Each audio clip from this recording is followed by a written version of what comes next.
And now Storm Tracker weather with meteorologist Paul Bean. All right, we're going to start off with that avalanche warning again. This does run until 6 a.m. tomorrow morning, and take a look. It's only for that area south of Soda Springs in that southeast corner of Idaho and stretching into Utah. And like we said earlier, there is some fresh snow in the area. There's some winds heading through there as well.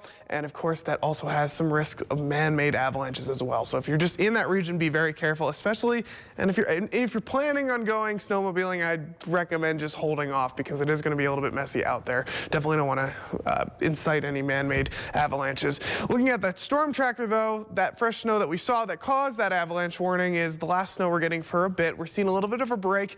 It's a little bit of those calm skies, and while there are a little bit of light winds here and there, it is at least staying clear, only seeing those clouds, so it's a little bit better than that heavy snow that we saw this weekend. Take a look at that storm tracker as we zoom it out, though, not for long.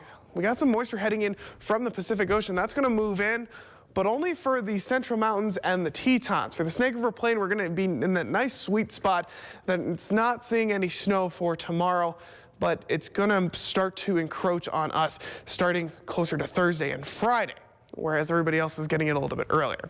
Now, those temperatures are still on the cold side for tonight. 13 Pocatello, 15 Blackfoot, 16 in Idaho Falls, and those lows are pretty brutal too, and closer a lot towards those mid-teens once again.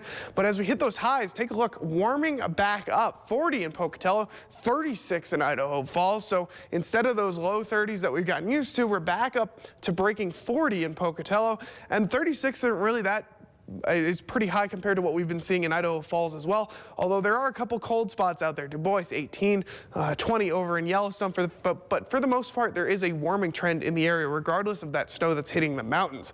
And as we move into that 7-day forecast, we're not getting a break for too long for Pocatello. Even though the mountains are going to see it starting a little bit earlier, we're getting it on Friday. Now the big story with that though is take a look at those temperatures. We're warm tomorrow.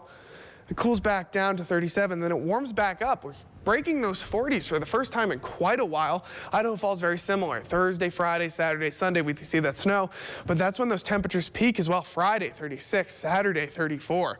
Rexburg, once again, very similar, closer to those low 30s, but still breaking into 33, 32, whereas those temperatures on average have been those mid-20s, so it is a significant warm up, even though some of those lows at night still in those teens, still in those 20s, so it is pretty brutal at night still. Teton area not really seeing a break from that snow, like I said, moving into starting tomorrow from Wednesday until Saturday, but still seeing that warm up, 38 for Friday, 39 for Saturday. And then Central Mountain sees the warmest temperature out of all of us, seeing those 42s for Friday and Saturday. So while we do warm up a bit, we still get a return to that snow, which of course some of us are a little bit tired of. Some of us still love it, but yeah, I thought, you know, it's great for the mountains and great for people who want to go ski on some fresh powder, but you know, we're done with Christmas.